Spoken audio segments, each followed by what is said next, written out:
안녕하세요. 김작가십니다. 방문 감사드립니다. 오늘의 이야기 그럼 시작하겠습니다. 피 냄새가 났다. 아침 안개가 채 거치지도 않은 이른 새벽 강원도 인제 깊숙한 골짜기에 자리한 우두막 마을의 도축장 앞에 고약한 냄새가 진동했다. 조선 후기 순조 임금이 다스리던 시절의 일이었다. 한양에서 양반들이 권력을 놓고 싸우는 동안 이 깊은 산골에는 그런 것과는 전혀 상관없는 사람들이 살고 있었다. 아침이면 닭이 울고 낮이면 안악들이 빨래를 하고 저녁이면 화로에 불을 피워 식구들을 먹이는 그렇게 아무 욕심 없이 살아가는 사람들. 도축장이라 해도 별 것은 없었다.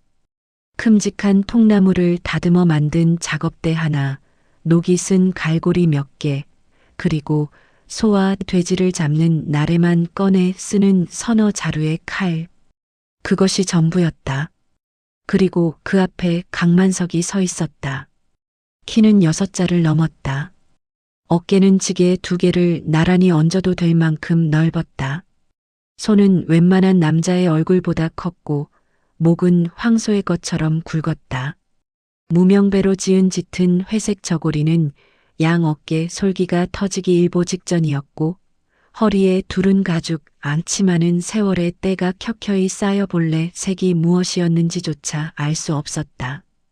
발에는 볏짚을 엮어 만든 미투리를 신었는데 그 미투리조차 그의 발에 맞추다 보니 보통 사람 것의 2배는 좋게 되었다. 팔뚝에는 오래된 흉터가 하나 있었다. 기다랗고 깊게 패인 그 흉터는 젊은 시절의 것임이 분명했지만 아무도 그 연원을 알지 못했다. 그런 남자가 칼 앞에서 땀을 흘리고 있었다. 옆에서 팔짱을 낀 채 서 있던 마을 사람 봉다리가 혀를 끌끌 찼다. 그의 나이는 50언저리, 얼굴에는 주름보다 냉소가 더 많이 새겨진 사람이었다. 무명 바지 저고리 위에 삼배조끼를 걸쳤고 머리에는 낡은 페랭이를 빗두름하게 얹어놓고 있었다. 그가 내뱉은 한마디는 뒤돌아서면서도 충분히 크게 울렸다. 백정이 칼을 못 드니 이런 변이 어디 있냐고, 산이 무너지겠다고. 마을 사람 2이 더 있었고 그들은 킥킥 웃음을 참지 못했다. 강만석은 아무 말도 하지 않았다. 그저 2 손을 힘없이 늘어뜨린 채 칼을 바라보았다. 그 눈빛은 이상했다. 공포라고 하기엔 너무 깊고 슬픔이라고 하기엔 너무 묵직했다. 마치 그 칼 너머에 무언가 다른 것이 보이는 사람의 눈빛이었다. 칼날에 반사된 아침빛이 그의 눈에 닿았지만 그는 눈을 피하지 않았다. 그냥 바라보았다. 오래. 사람들이 하나둘 떠나고 나서야 만석은 천천히 몸을 돌렸다. 집으로 돌아가는 길, 좁은 흙길 위에 아침 이슬이 아직 맺혀 있었다. 만석은 걸으면서 자신의 2 손을 내려다보았다. 크고 두꺼운 손이었다. 이 손으로 할 수 없는 일이 있을 것 같지 않은 손이었다. 하지만 이 손은 오늘 또 칼을 들지 못했다. 그는 손을 쥐었다가 폈다. 쥐었다가 폈다. 무언가를 지우려는 것처럼. 집은 마을 끝, 소나무 숲이 시작되는 언덕 아래에 있었다. 초가지붕의 흙벽으로 이어진 작은 집이었다. 앞마당에는 장독대가 줄지어 서 있었고 마당 한켠에는 잘게 쪼갠 장작이 차곡차곡 쌓여 있었다. 그 장작을 쪼갠 것도 만석이었다. 칼은 못 들어도 도끼는 들었다. 아니, 도끼라면 무섭도록 잘 들었다. 하지만 그것은 사람들에게 더 이상한 눈초리를 샀을 뿐이었다. 부엌에서 연기가 피어오르고 있었다. 한연심이 아궁이 앞에 앉아 불을 지피고 있었다. 그녀는 54, 곱게 늙은 얼굴이었다. 젊은 시절에는 제법 미인이었다는 흔적이 눈매와 코의 선에 남아 있었다. 머리는 정갈하게 쪽을 찌고 나무 비녀를 꽂았다. 옷은 연한 하늘빛 저고리에 남색 치마, 그 위에 허름한 무명 앞치마를 두르고 있었다. 소매는 걷어 올렸고 불을 지피는 손목이 빨갛게 달아 있었다. 만석이 문지방을 넘어 마당으로 들어서자 연심은 굳이 뒤를 돌아보지 않고도 모든 것을 알아챘다. 발소리만으로, 걸음의 무게만으로 오늘도 못 잡았구나 하는 것을. 짧은 혀 소리 하나가 부엌을 가득 채웠다. 그러나 연심은 일어나 솥 뚜껑을 열었다. 콩나물국이 끓고 있었다. 그리고 그 옆 작은 뚝배기에는 고기가 있었다. 누런 기름이 자박자박 괜 돼지고기 수육이었다. 간밤에 삶아놓은 것이었다. 연심은 그것을 큼직하게 썰어 만석의 밥그릇 위에 올렸다. 상냥하다고 하기엔 퉁명스럽고 무심하다고 하기엔 손이 너무 많이 갔다. 그것이 그녀의 방식이었다. 말로는 구박해도 손으로는 챙기는 수십 년을 그렇게 살아온 여자. 만석은 젓가락을 들었다. 고기를 한 점 집어 입에 넣었다. 잘 삶아진 고기가 입안에서 녹았다. 그의 눈이 조금 풀렸다. 단 한 점의 고기가 이 산골의 거대한 남자를 잠시나마 평온하게 만들었다. 창밖으로 새벽빛이 산마루를 타고 내려오고 있었다. 소나무 숲에서 새소리가 들렸다. 우두막 마을의 아침은 그렇게 시작되었다. 겁쟁이 백정의 집에서 아내가 올린 고기 한 점과 함께 마을 사람들이 강만석을 처음 보게 된 것은 그가 이 마을에 들어온 지 11해 전의 일이었다. 추운 겨울 새벽 거의 쓰러지다시피 마을 어귀에 들어선 사내 하나가 있었다. 옷은 남루하고 얼굴은 핏기가 없었다. 짊어진 짐은 삼배 보따리 하나뿐이었다. 그리고 그 뒤를 따라온 여자 한연심 역시 겨울바람에 얼굴이 파래진 채 남편의 등 뒤에 바짝 붙어 걸어왔다. 처음에 마을 사람들은 경계했다. 산골에 갑자기 나타난 낯선 사람을 누가 쉽게 받아들이겠는가. 그러나 만석은 조용히 마을 끝에 집터를 잡고 스스로 기둥을 세우고 지붕을 얹고 흙벽을 쳤다. 아무에게도 손을 빌리지 않았다. 그 덩치로 혼자 통나무를 나르는 것을 마을 사람들이 보고 나서야 경계의 시선이 조금씩 누그러졌다. 그가 백정일을 하겠다고 나선 것은 마을에 자리를 잡고 나서 사흘 만이었다. 마을에는 원래 백정이 없었다. 소나 돼지를 잡을 일이 생기면 이웃 마을까지 부탁하러 가야 했고 그것이 여간 불편한 것이 아니었다. 그러니 만석의 제안은 환영받을 만한 것이었다. 문제는 그가 칼을 들지 못한다는 것이었다. 처음에는 서툰 것이려니 했다. 시간이 지나면 나아지겠지 싶었다. 그러나 11해가 지나도 그는 칼 앞에서 굳었다. 도축일이 잡히는 날이면 어김없이 두 손을 마주 쥔 채 발만 동동 구르다 결국 연심이 나서서 마무리 짓는 시기였다. 마을 사람들은 이해하지 못했다. 그 덩치에 그 힘에 왜 칼을 못 드냐고. 겁쟁이라는 말이 나오기까지는 오랜 시간이 걸리지 않았다. 하지만 아무도 만석의 눈을 제대로 들여다본 사람은 없었다. 칼 앞에서 굳는 것이 두려움이 아니라 다른 어떤 것임을 그 눈빛이 말하고 있었는데도 그것을 알아챈 사람은 딱 하나 한연심뿐이었다. 그녀는 알고 있었다. 남편이 칼을 들면 무엇이 떠오르는지를, 그 눈이 어디를 보는지를. 그래서 그녀는 투덜거리면서도 남편 그릇에 고기를 올렸다. 말로는 표현하지 못하는 것들을 그녀는 밥상 위에 얹었다. 강만석과 한연심, 겁쟁이 백정과 그의 아내. 이 두 사람의 이야기는 그렇게 시작되었다.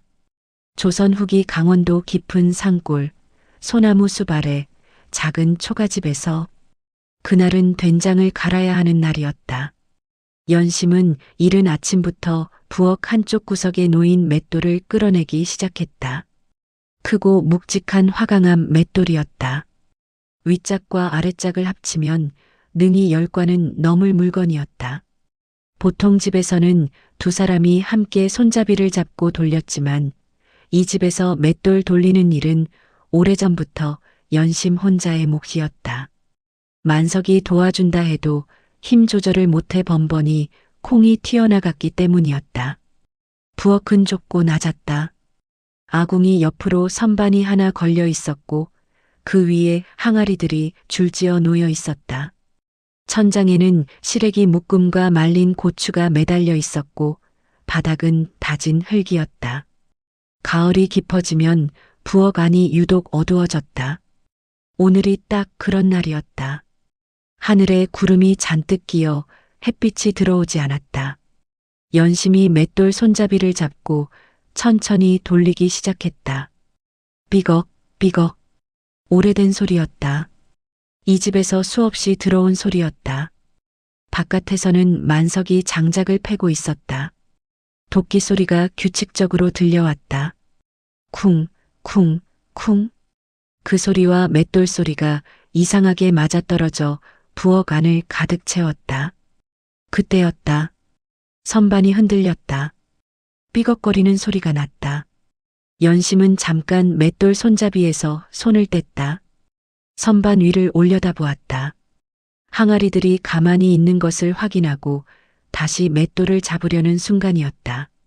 오랜 시간 동안 써온 탓에 아래짝과 맞닿는 면이 닳았고 오늘따라 바닥이 약간 울퉁불퉁한 쪽으로 놓여 있었다. 거기에 연심이 손을 뗀 순간 윗짝의 무게 중심이 쏠리면서 맷돌이 미끄러져 내려갔다. 묵직한 화강암 덩어리가 바닥을 구르며 연심 쪽으로 향했다. 연심은 피할 새가 없었다. 눈을 감았다. 그리고 아무것도 느끼지 못했다. 눈을 떴다. 맷돌은 벽에 박혀 있었다. 아궁이 옆 흙벽에 깊이 파고든 채로 산산이 부서져 있었다. 파편이 사방으로 튀었고 흙가루가 부엌 안에 흩날렸다. 그리고 만석이 서 있었다. 언제 들어왔는지도 몰랐다. 부엌 문지방 안쪽에 그가 서 있었다. 그의 오른손이 아직 뻗은 자세 그대로였다. 맷돌을 쳐낸 자세였다. 손바닥이 흙가루로 뒤덮여 있었다. 연심은 눈을 깜빡였다. 그리고 남편을 바라보았다. 그 움직임은 평범한 사람의 것이 아니었다. 맷돌이 굴러가는 속도는 순식간이었다. 비좁은 부엌에서 바깥에서 장작을 패던 사람이 그것을 보고 들어와 손으로 쳐낼 수 있는 시간이 아니었다. 그것은 이미 부엌 안에 있지 않으면, 아니 그보다도 아주 오래 단련된 몸이 아니면 불가능한 반응이었다. 만석은 잠시 멍하니 서 있었다. 마치 자신이 한 일이 무엇인지를 방금 깨달은 사람처럼.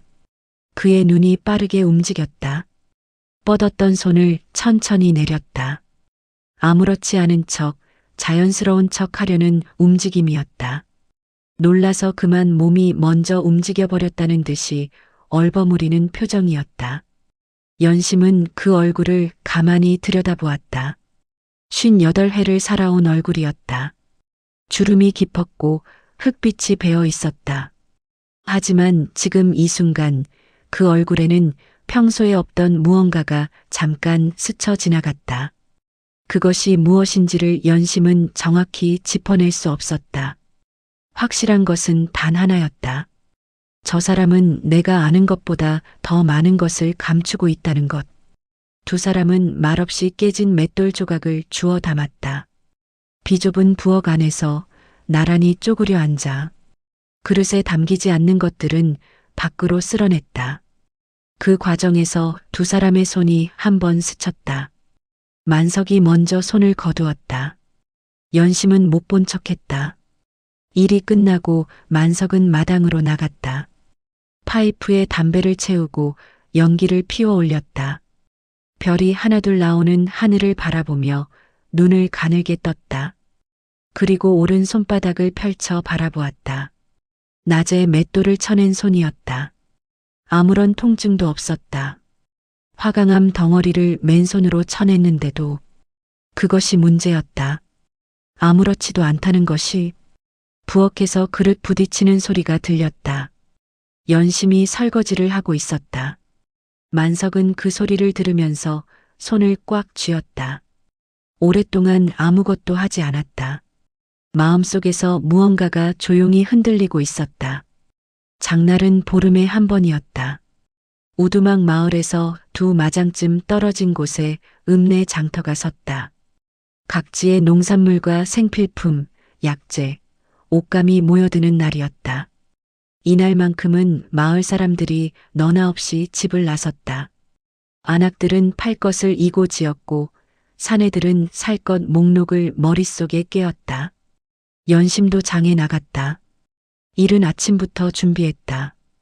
간밤에 담근 겉절이와 집에서 기른 무, 그리고 콩을 자루에 담아 머리에 이었다. 치마는 쪽빛으로 새로 물들인 것을 꺼내 입었고 저고리는 옥색이었다. 장에 나가는 날엔 늘 그랬다. 별것 아닌 것 같아도 연심에게는 외출이 곧 하나의 의례였다. 만석도 따라 나섰다. 그는 장에서 딱히 살 것이 있는 건 아니었다. 그냥 따라 나서는 것이었다. 아내 짐이 무거워서라고 했지만 실은 연심이 홀로 먼 길 걷는 것이 마음에 걸렸기 때문이었다. 그는 무명 두루마기를 걸쳤다. 회색빛이 바랜 두루마기였지만 단정하게 차려입었다. 장터는 이미 북적이고 있었다. 곡식 자루가 쌓이고 생선 냄새가 풍기고 엿장수의 가위 소리가 들렸다. 아이들이 뛰어다니고 노인들이 국밥집 평상에 모여 앉아 있었다. 장날 특유의 그 소음과 열기가 가득했다. 연심은 단번에 자기 자리를 잡았다. 장터 한 귀퉁이, 늘 앉던 자리였다. 보자기를 펼치고 물건을 늘어놓았다. 만석은 그 옆에 팔짱을 끼고 서서 주위를 둘러보았다. 특별할 것 없는 장날이었다. 처음에는 그랬다. 변화는 오시가 가까워질 무렵 시작되었다. 장터 동쪽 끝에서 말발굽 소리가 들렸다. 처음에는 아무도 신경 쓰지 않았다. 그러나 말발굽 소리가 하나가 아니었다. 셋, 다섯, 일곱. 리듬이 없이 어지럽게 뒤섞인 소리였다. 그리고 짧고 날카로운 비명 하나가 장터를 가로질렀다. 사람들이 고개를 돌렸다. 동쪽에서 사내들이 밀고 들어오고 있었다. 15은 좋게 되었다. 제각각의 복장이었다. 어떤 이는 색이 바랜 두루마기를 걸쳤고 어떤 이는 가죽 조끼를 입었다. 허리에는 하나같이 무언가를 차고 있었다. 칼이거나 곤봉이거나. 눈빛은 거칠었고 움직임은 거리낌이 없었다. 도적이었다. 앞장선 사내가 굵고 낮은 목소리로 소리쳤다. 다들 움직이지 말라고, 돈 내놓고 물건 내놓으면 아무도 안 다친다고, 버티면 다친다고. 그 목소리가 장터 전체에 울려 퍼지자 장터가 순식간에 얼어붙었다. 엿장수의 가위 소리가 멈췄다. 아이들이 어미 뒤로 숨었다. 상인들은 물건 앞에 쪼그라들었다. 앞장선 사내는 장태수였다. 키가 크고 어깨가 넓었다. 얼굴에는 오래된 칼자국이 있었고 눈빛은 날카로웠다. 나이는 40 중반쯤으로 보였다. 그가 장터를 천천히 걸었다. 그 뒤를 도적들이 따랐다. 노점을 발로 차고 상인들의 멱살을 잡아당기고 돈자루를 빼앗았다. 사람들이 뒷걸음질 쳤다. 연심은 보자기를 잡은 채 굳어 있었다. 만석을 돌아보았다. 만석은 그녀 옆에 서 있었다. 눈이 가늘어져 있었다. 장터를 훑는 시선이었다. 빠르고 정확하게 상황을 읽는 눈이었다. 그 사이 도적 한 명이 그들 쪽으로 걸어왔다. 만석을 지나쳐 연심 앞에 섰다. 보자기를 발로 걷어찼다. 연심이 잡고 있던 것이 흩어졌다. 도적이 연심의 팔을 잡아챘다. 연심은 팔을 뿌리쳤다. 그러나 도적의 눈이 더 험악해졌다. 연심이 소리쳤다. 나오지 말라고. 여보, 나오지 말라고. 그것은 남편을 말리는 소리가 아니었다. 이 사람을 건드리지 마라는 경고였다. 하지만 도적은 연심의 팔을 다시 잡아 거칠게 당겼다. 만석을 비웃으며 그 덩치가 무서워서 못 움직이는 거냐고. 만석은 굳어 있었다. 그의 눈이 어딘가 다른 곳을 보고 있었다. 장터가 아닌 곳을. 사챕터, 망설임, 전장이었다. 시뻘건 노을 아래 사방에 사람들이 쓰러져 있었다. 창소리와 금속 소리, 그리고 사람들의 비명이 뒤섞였다. 연기가 피어오르고 말들이 울부짖었다. 그 한복판에 서 있는 젊은 사내. 그것이 만석이었다. 아니, 그때는 강이었다. 강이는 손에 칼을 들고 있었다. 칼 끝에는 피가 묻어 있었다. 그의 앞에 사람이 쓰러져 있었다. 적이었다. 하지만 쓰러진 사람의 얼굴이 너무 어렸다. 17, 아니 16쯤 되었을까? 갑옷도 제대로 갖추지 못한 어느 마을에서 끌려온 농군의 자식이었다. 강인은 그 얼굴을 바라보았다. 그리고 칼을 내렸다. 장면이 바뀌었다. 전쟁이 끝난 뒤였다. 잿더미가 된 마을. 살아남은 사람들이 돌아다니며 죽은 이들을 수습했다. 강인은 그 광경을 지켜보다가 천천히 칼을 땅에 꽂았다. 그리고 돌아섰다. 다시는 이것을 들지 않겠다고. 다시는. 만석의 눈이 돌아왔다. 장터였다. 연심이 도적에게 팔을 잡혀 버티다 발이 미끄러지면서 무릎을 땅에 짚었다. 치마에 흙이 묻었다. 아까 새로 꺼내 입은 쪽빛 치마가 그 모습을 보는 순간이었다. 만석의 안에서 무언가가 바뀌었다. 두려움이 아니었다. 과거의 기억이 거쳤다. 전쟁터가 거쳤다. 쓰러진 젊은 병사의 얼굴이 거쳤다. 그 자리에 남은 것은 단 하나였다. 지금 저기서 무릎을 꿇고 있는 여자. 54, 한연심. 투덜거리면서도 남편 그릇에 고기를 올렸던 여자. 맷돌 조각을 함께 주었던 여자. 장에 나올 때 쪽빛 치마를 새로 꺼내 입었던 여자. 그녀가 지금 흙바닥에 무릎을 꿇고 있었다. 만석의 눈빛이 변했다. 공포도 망설임도 아니었다. 그것은 결심이었다. 오래 단련된 사람이 오랜만에 내리는 단단하고 조용한 결심이었다. 그는 주위를 천천히 둘러보았다. 장터였다. 사람들이 있었다. 아이들이 있었다. 노인들이 있었다. 그는 아무도 다치게 하고 싶지 않았다. 칼도 들고 싶지 않았다. 하지만 움직여야 했다. 그의 시선이 장터 바닥을 훑었다. 그리고 멈췄다. 누군가 팔러 가져온 굵은 장작들이 한켠에 쌓여 있었다. 장태수는 장터를 천천히 걷고 있었다. 부하들이 상인들에게서 돈자루를 거두는 것을 바라보며 그는 특별히 서두르지 않았다. 이 일을 한 것이 한두 번이 아니었다. 산골 장터는 관아의 손길이 닿지 않는 곳이었고 겁먹은 상인들은 대개 순순히 내놓았다. 그러다 그의 눈이 한 곳에 머물렀다. 장터 중간쯤 큰 사내 하나가 서 있었다. 덩치는 산처럼 컸다. 어깨가 넓고 팔뚝이 굵었다. 그런데 이상한 것은 그 덩치가 지금 움직이지 않고 있다는 것이었다. 아내가 무릎을 꿇을 때까지 그 큰 몸이 굳어 있었다. 태수는 처음에 겁쟁이라고 생각했다. 그러다 사내의 눈을 보았다. 그 순간 태수의 발이 멈췄다. 싸움을 앞둔 사람의 눈빛이 아니었다. 싸움을 이미 끝낸 사람의 눈빛이었다. 수많은 싸움을 거치고 수많은 결정을 내리고 그 모든 것의 무게를 알고 있는 사람의 눈이었다. 그것은 경험이 만들어낸 눈이었다. 태수는 그 눈을 어디서 본 적이 있었다. 전쟁터에서. 그는 15에 처음 칼을 잡았다. 전쟁에 끌려가 싸웠고 살아남았다. 그 과정에서 많은 사람들의 눈을 보았다.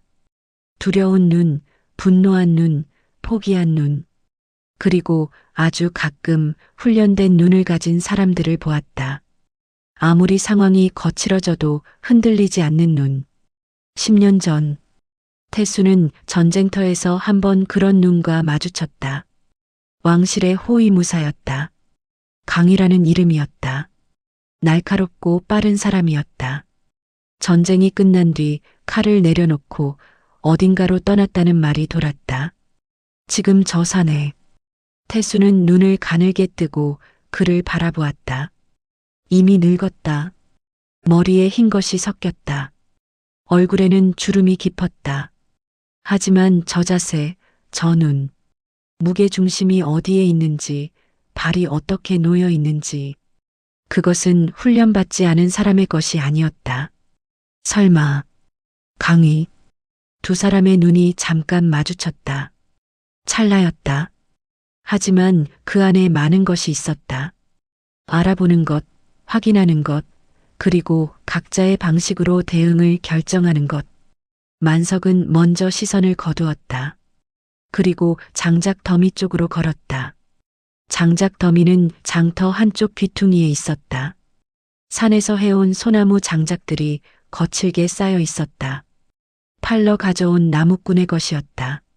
나무꾼은 이미 도적들에게 몰려 뒷걸음질 치고 있었다. 만석은 그 더미 앞에 섰다. 장작들을 훑어보았다. 굵고 단단한 것, 약간 굽은 것, 마디가 많은 것. 그는 손을 뻗어 하나를 집어들었다. 굵기는 아이 팔뚝만 했고 길이는 서너 뼘. 마디가 2개 있는 무겁고 단단한 소나무 장작이었다. 들어올려 무게를 한번 가늠했다. 그리고 장터 가운데로 돌아섰다. 연심이 그를 보았다. 그의 손에 들린 것을 보았다. 칼이 없었다. 도검이 없었다. 화살도 없었다. 그저 장작개비 하나였다. 그 손에 든 것이 장작개비인 것을 본 사람들의 표정이 각각이었다. 어떤 이는 어이없어 했고 어떤 이는 더욱 겁을 먹었다. 저 덩치에 무기도 없이 저러니 제대로 당하겠다고. 도적 하나가 비웃었다. 장작 들고 뭘 하려느냐고. 만석은 대답하지 않았다. 연심을 잡고 있는 도적 앞에 섰다. 연심을 바라보았다. 그의 눈빛은 평온했다. 이 상황에서 어울리지 않을 만큼 평온했다. 지금 무엇을 해야 하는지를 정확히 알고 있는 사람의 눈이었다. 겁먹은 사람의 눈이 아니었다. 잠시만 기다리라는 뜻이 그 눈에 담겨 있었다. 말로 하지 않아도 연심은 알 수 있었다. 도적이 만석을 향해 돌아섰다. 만석은 한 걸음 더 들어갔다. 도적 셋이 동시에 달려들었다. 장터 가운데서 그것을 지켜보던 사람들이 비명을 질렀다. 안악들이 아이들을 끌어안았다. 노인들이 뒤로 물러났다. 만석은 움직이지 않았다. 도적들이 가까워졌다. 그리고 그가 움직였다. 빠른 것이 아니었다. 오히려 느리게 보였다. 한 걸음, 그냥 옆으로 한 걸음 물러선 것 같았다. 그런데 맨 앞에 도적이 허공을 치며 앞으로 쓰러졌다. 만석이 손목을 한번 친 것이었다. 쥐고 있던 칼이 손에서 빠져 바닥에 떨어졌다. 두 번째 도적이 곤봉을 들어 올렸다. 만석의 장작개비가 그 팔뚝을 쳤다. 세게 치지 않았다. 적당한 힘이었다. 하지만 정확하게 신경이 모인 곳을 쳤다. 도적이 손이 저려 곤봉을 떨어뜨리고 손목을 부여잡았다. 쓰러지지는 않았다. 다치지도 않았다. 그냥 움직일 수 없었다. 세 번째가 옆에서 달려들었다. 만석은 몸을 틀었다. 달려오는 힘을 받아내는 것이 아니라 흘려보냈다. 발이 살짝 걸렸다. 도적은 중심을 잃고 한쪽으로 크게 비틀거렸다. 쓰러질 것 같았지만 쓰러지지 않았다. 다만 앞으로 나아가지 못하게 되었다. 3명 모두 멈췄다. 크게 다친 사람은 없었다.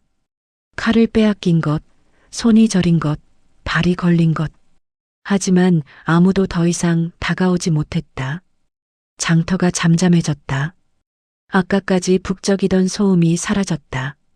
아이들의 울음소리도 멈췄다. 바람소리가 들릴 만큼 조용해졌다. 도적들이 서로 눈치를 보았다. 5, 6명이 만석을 향해 방향을 바꾸었다. 만석은 그들을 보았다. 피하지 않았다. 장작개비를 가볍게 쥔 채 제자리에 서 있었다. 무게 중심이 낮고 발이 안정적이었다. 그것을 아는 사람이 보면 그 자세만으로 이미 많은 것을 읽을 수 있었다. 도적들이 주춤했다.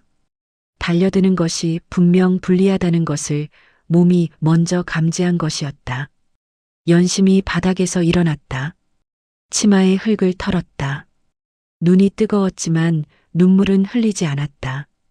남편이 저 자리에 서 있는데 자신이 울면 안 된다는 생각이 들었다. 장터의 소란이 천천히 가라앉고 있었다. 그러나 끝나지 않았다.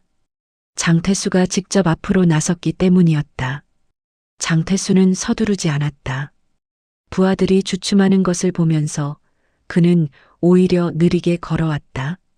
손에는 칼을 들었지만 아직 뽑지 않았다. 칼집에 손만 얹은 채였다. 10걸음 거리에서 멈추었다. 두 사람이 마주 보았다. 태수는 만석을 오래 바라보았다. 10년 전 전쟁터에서 마주쳤던 그 눈이 지금 이 산골 장터에 있었다. 나이를 먹었고 주름이 깊어졌지만 눈빛은 같았다. 아무리 상황이 거칠어져도 흔들리지 않는 그 눈. 강이라는 이름을 가진 사람. 칼을 내려놓고 사라진 사람. 그가 이곳에서 백정 노릇을 하며 살고 있었다.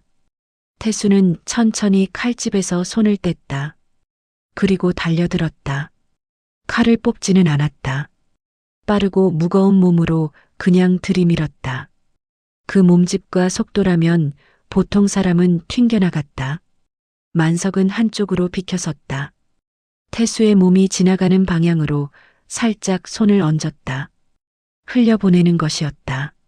밀어내는 것이 아니었다. 달려오는 힘을 받아서 그 힘이 가는 방향을 조금 틀었다. 태수는 뻗은 힘 그대로 앞으로 쏠렸다. 균형을 잃었다. 한 발을 크게 내디뎠지만 이미 중심이 무너진 뒤였다. 태수가 무릎을 꿇었다. 아프지 않았다. 그러나 일어나기가 어려웠다. 몸이 어느 방향으로도 힘을 쓸 수 없는 자세가 되어 있었다. 만석이 그 앞에 섰다. 오른 주먹을 천천히 들어 올렸다. 태수는 눈을 감지 않았다. 만석의 주먹이 멈췄다. 그리고 천천히 내려왔다. 그는 무릎을 꿇은 태수 앞에 서서 낮고 분명하게 한마디를 내뱉었다. 여긴 우리 삼터요. 더는 오지 마시오. 공격도 위협도 아니었다. 명령도 아니었다. 그냥 말이었다. 차분하지만 그 무게가 남달랐다. 수십 년의 시간이 쌓인 말이었다. 전쟁을 겪은 사람이 다시는 그것을 반복하지 않겠다고 결심한 사람이 내뱉는 그런 말이었다. 태수는 잠시 침묵했다. 그리고 천천히 몸을 일으켰다. 부하들을 보았다. 그들도 움직이지 않고 있었다. 태수는 만석을 다시 한번 바라보았다. 그 눈에 무엇이 있었는지는 알 수 없었다. 체념인지 인정인지. 그는 칼을 칼집에 꽂았다. 그리고 뒤돌아섰다. 부하들이 하나둘 따라 나섰다. 도적들이 장터를 벗어났다. 발소리가 멀어졌다. 장터에 침묵이 내려앉았다. 그리고 누군가 숨을 내쉬었다. 그 소리가 신호가 되어 사람들이 하나둘 움직이기 시작했다. 아이들이 울음을 터뜨렸다. 안악들이 서로를 붙잡았다. 상인들이 흩어진 물건들을 주었다. 만석은 그 자리에 잠시 서 있었다. 그리고 장작개비를 다시 집어 나무꾼 쪽으로 가져다 얹었다. 아무 말 없이 그냥. 나무꾼이 눈을 동그랗게 뜨고 고개를 저었다. 다치지 않았다는 뜻이었다. 만석은 고개를 끄덕이고 돌아섰다. 연심이 그 앞에 서 있었다. 해가 기울었다. 장터 사람들이 정리를 마치고 하나둘 떠났다. 만석과 연심도 길을 나섰다. 오는 길보다 발걸음이 느렸다. 연심은 머리에 이었던 보자기를 내려 팔에 걸었다. 팔려던 것들은 도적이 오는 바람에 반쯤 흩어졌다. 그래도 상관없었다. 두 사람은 한동안 말없이 걸었다. 흙길 위에 낙엽이 쌓여 있었다. 발에 밟힐 때마다 바스락거렸다. 해가 산 너머로 넘어가면서 하늘이 붉게 물들었다. 강원도 깊은 골짜기의 노을이었다. 길 옆 소나무들이 그 빛을 받아 붉은 빛을 띠었다. 연심이 먼저 입을 열었다. 마을 어귀가 보일 무렵이었다. 당신 왜 숨겼냐고. 단순한 물음이었다. 하지만 그 안에 열한 해가 들어 있었다. 함께 이 마을에 들어온 것, 칼을 못 드는 남편을 두고 수십 번 도축이를 혼자 마무리한 것, 마을 사람들의 혀 차는 소리를 들으면서도 아무 말도 하지 않은 것. 그 모든 것이 그 한마디 안에 있었다. 만석은 걸음을 늦췄다.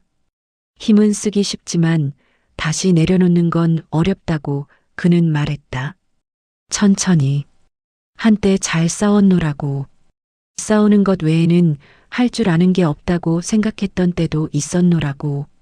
그런데 어느 날 전쟁이 끝나고 나서 보니 자신이 한 일들이 남은 것이 아니라 사라진 것들만 눈에 들어왔다고. 칼을 들면 그것들이 보인다고.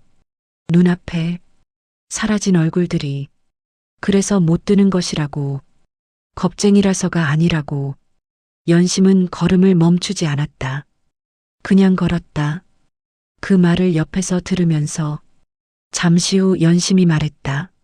알고 있었다고. 처음부터 당신이 겁쟁이가 아닌 건, 다만 무언가를 아주 애써서 참는 사람이라는 건. 만석이 연심을 바라보았다. 그러면 왜 물어보지 않았냐고. 연심이 잠깐 멈추었다. 당신이 말하고 싶을 때 할 거라고 생각했다고. 내가 억지로 꺼낼 말은 아니었다고. 그녀의 눈에 눈물이 차올랐다. 참았다. 입술을 꾹 눌렀다. 그래도 한 방울이 흘렀다. 손등으로 닦았다. 빠르고 작게. 그래도 오늘은 고맙다고 그녀가 말했다. 그 말이 다였다. 만석은 대답하지 않았다. 그는 걸으면서 조용히 손을 뻗었다. 연심이 팔에 걸고 있던 보자기를 자신이 들었다. 그게 전부였다. 말도 없이 그냥 들었다. 연심은 뺏지 않았다. 두 사람은 그렇게 마을로 돌아갔다. 노을이 지는 강원도 산골 흙길을 나란히. 말은 없었다.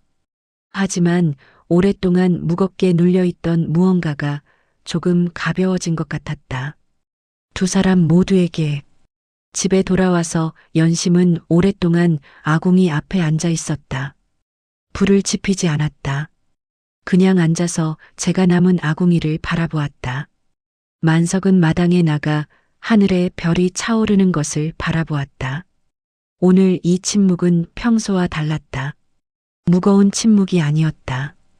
오래 들고 있던 짐을 내려놓은 뒤에 고요함 같은 것이었다. 연심이 일어나 부엌으로 들어갔다. 잠시 뒤 들고 나온 것은 작은 그릇이었다. 간밤에 남은 수육을 데워 썰었다. 만석 앞에 내밀었다. 만석이 받았다. 한 점을 집었다. 잘 삶아진 고기였다. 오늘도. 그는 그것을 씹으면서 아무 말도 하지 않았다. 하지만 그의 눈이 조금 풀려 있었다. 연심은 그것을 보았다. 며칠이 지났다. 우두막 마을은 금세 일상으로 돌아갔다. 장날의 소라는 사람들의 입을 타고 이웃 마을까지 퍼졌다. 이야기는 전해지면서 조금씩 과장되었다. 도적이 20명이었다는 말도 나왔고 만석이 장작 하나로 두목을 날려버렸다는 말도 나왔다. 만석은 아무 말도 하지 않았다. 봉다리가 만석을 찾아온 것은 사흘째 되던 날이었다. 마당에서 만석이 장작을 패고 있을 때였다. 봉다리는 페랭이를 벗어들고 왔다. 뒷목을 극적이면서 저번에 혀찬 것에 대해 말을 꺼내려 했다. 만석은 도끼를 내렸다. 괜찮다고 짧게 말했다. 봉다리는 왠지 더 면목이 없어졌다. 앞으로 도축일 생기면 다른 마을에서 사람을 빌려오겠다고 선생은 신경 안 써도 된다고 했다. 만석은 고개를 끄덕였다. 고맙다고 했다. 봉다리가 돌아서다 말고 멈추었다. 그날 장터에서 봤다고 했다. 만석이 도적들을 다루는 것을 어쩌면 그렇게 아무도 크게 다치지 않았냐고. 도적도 마을 사람도. 만석이 다시 도끼를 들었다. 다치게 하고 싶지 않았으니까 하고 그가 말했다. 봉다리는 한동안 그 말 앞에 멈추었다가 꾸벅 고개를 숙이고 떠났다. 장날은 다시 열렸다. 보름이 돌아오자 장터가 다시 섰다. 이번에는 관아에서 사람이 왔다. 장터 치안을 위해서라고 했다. 그러나 사람들은 관아 사람보다 만석을 더 주의 깊게 보았다.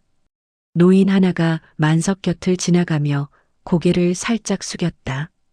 아이들이 뒤를 졸졸 따랐다. 상인 하나가 호박엿을 하나 쥐어주었다. 만석은 당황한 것 같았다. 엿을 손에 든 채 멍하니 서 있었다.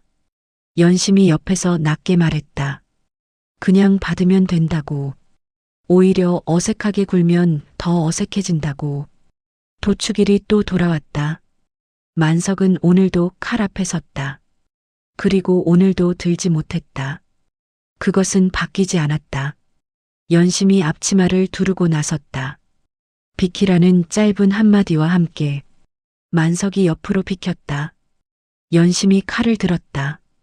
빠르고 능숙하게. 이 여자는 언제부터인가 그 일을 그냥 하는 것처럼 해왔다. 만석은 옆에 서서 바라보았다. 미안하다고 낮게 말했다.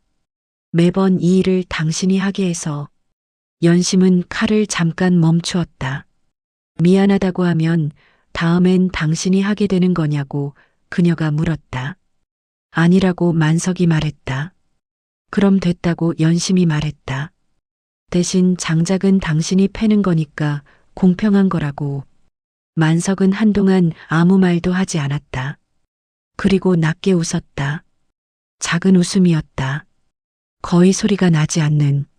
하지만 그것이 웃음이라는 것을 연심은 알 수 있었다. 이 사람이 이렇게 웃는 것을 본 것이 언제였던가 생각해 보니 사실 자주는 아니었다. 그러나 가끔 있었다. 이런 순간에 일이 끝났다. 연심이 앞치마를 벗으며 안으로 들어갔다. 잠시 뒤 나올 때 그녀의 손에는 접시가 들려 있었다. 방금 삶은 고기를 썰어 담은 것이었다. 만석 앞에 내밀었다. 우리 집 장작 영웅 많이 드시라고 그녀가 말했다. 칼은 못 드니까 정확하게 장작 영웅이라고. 입꼬리만 살짝 올라가는 평소의 그 표정이었다. 만석이 접시를 받았다. 고기를 한 점 집어 입에 넣었다. 오늘도 잘 삶아진 고기였다. 그는 씹으면서 생각했다. 전쟁에서 이긴 사람이 영웅인 줄 알았다. 가장 많이 싸운 사람이, 가장 많은 것을 쓰러뜨린 사람이. 하지만 그 영웅이 끝내 손에 쥐게 되는 것이 무엇인지를 그는 오래전에 보았다. 그는 그것을 원하지 않았다. 그래서 칼을 내려놓고 이 산골로 왔다. 그래서 장작을 패고 칼을 들지 못하는 백정 노릇을 했다. 마을 사람들의 혀차는 소리를 들으면서도 지금 이 접시가 있었다. 이 집이 있었다. 옆에 이 사람이 있었다. 그는 전쟁에서 이긴 사람이 아니었다. 하지만 지켜낸 사람이었다. 오늘 이 장터에서 그리고 지난 11해 동안 매일매일 만석은 고기를 한 점 더 집었다. 소나무 숲에서 바람이 불어왔다. 장독대 항아리들이 햇빛을 받아 반짝였다. 마당 어딘가에서 닭 한 마리가 꼿꼿해 울었다. 우두막 마을의 오후는 그렇게 흘러갔다. 겁쟁이 백정의 집, 부엌에 장작개비 하나가 세상을 구하지는 않았다. 하지만 누군가의 무릎을 흙바닥에서 일으켜 세웠다. 그리고 두 사람 사이에 오래 쌓인 무언가를 조용히 녹여냈다. 그것으로 충분했다. 긴 시간 시청해 주셔서 감사합니다. 구독과 좋아요는 다음 드라마를 제작하는데 큰 힘이 됩니다. 감사합니다.